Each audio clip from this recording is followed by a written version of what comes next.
Everyone, welcome to the second video of the part which I started yesterday. And let me just start this video with a quick revision of what we have done yesterday. So yesterday I told you that we in German we have 6 levels in total, and we have degree courses also. I made you understand the difference between the levels and the degree courses, and then I told you about the institutions where you can do this particular course from.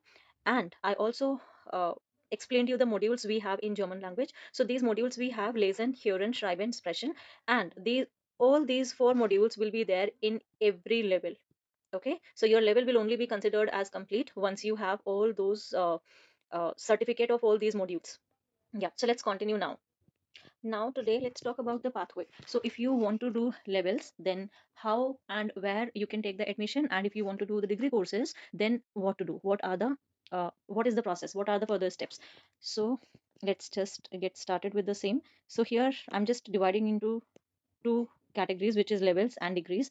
Okay, so as of now, as you all are aware that we have online setup and we do have offline setup also. So what you can do is you can, there are actually, when it comes to learning the levels, there are two ways. Okay, one is you can either go to the official website of Goethe or Maximilian Bhavan, and you can check for the updates, admission, upcoming admission dates. Okay, and if you do not want to study here because it is a bit expensive in terms of fees and everything, so if you want to do your levels another way, then this is that you can either learn your levels from a private tutor, teacher, from any institute. Let's suppose in the market there are enough institutions, okay, you can do your course from, but keep in mind that those institutions are no one to give you the certificate. Okay, certificate you will only have to take from Goethe or Telk or the remaining two which I have mentioned here yesterday.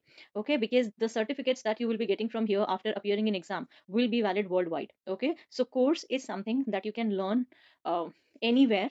Okay, with the help of a teacher who you know. Okay, or let's suppose with the help of any of the institutions, but certificate you can only get from the above mentioned institutions.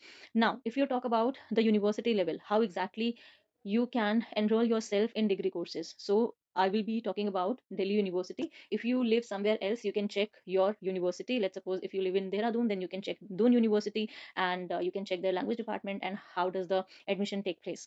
Now I will be talking about Delhi University. So since Delhi University is a central university, then this is the reason the admission procedure is a bit different. Here you will be getting admission, but before that you will have to appear in CUET, okay, which is to get admission in the courses at Delhi University. So you need to check the official website. There you will get the details of the syllabus, when the exam will be taking place, okay, and everything you will be getting on their official website. You need to appear in that exam, you need to clear it, and then accordingly you will be getting the admission, and then your course will be started. And obviously BA you will be enrolling yourself in, and then it will last for 3 years. And then for masters, same procedure, you will have to appear or you will have to sit for an entrance exam, then accordingly you will have to clear it with certain marks, and then accordingly the result will be published. And then you can keep checking during this process, keep checking the official website of the university, whichever university you are interested to take admission in. In central universities, admission will be on the basis of CUET. If you talk about the state universities or private universities, let's suppose Amity University, there they will have their own rules and regulations or policies or norms on the basis of which you will get the admission. Okay, but entrance test will always be there, I believe, everywhere, which you really need to clear. And for that particular entrance test, it is important that you have a good knowledge of grammar, okay, as well as sometimes they ask literature also. So yeah, that is required in order to get admission in degree courses as well as in levels. Now, coming to the next part, which is the scope of the language. So, what exactly is the scope of the language? If I talk about myself, I was keen enough to become a teacher. So now it's been, as I have said yesterday, that it's been almost 7 to 8 years since I have been teaching this language. So teaching is obviously one of the sectors.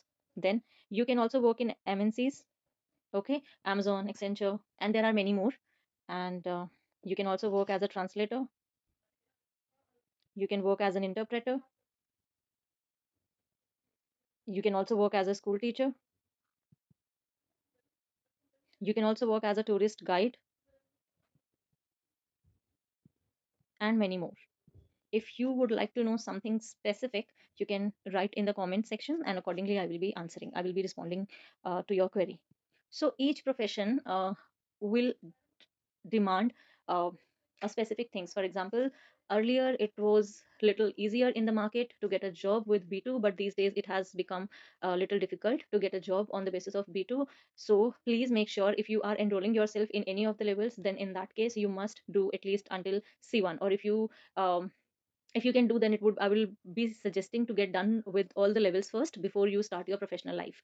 Okay, rest, if you would want to study in Germany, or let's suppose if you would want to go to Germany for work purpose, in that case you will have to check with your employer, or if you are going for studies purpose, then you will have to check with your university which level of the language they are basically they want you to have it. Sometimes it is A2, sometimes it is B1, sometimes it is B2. So it depends from one profession to another, and it also depends on the purpose. Okay, and it also depends what how much role is there of the language in your profession in Germany.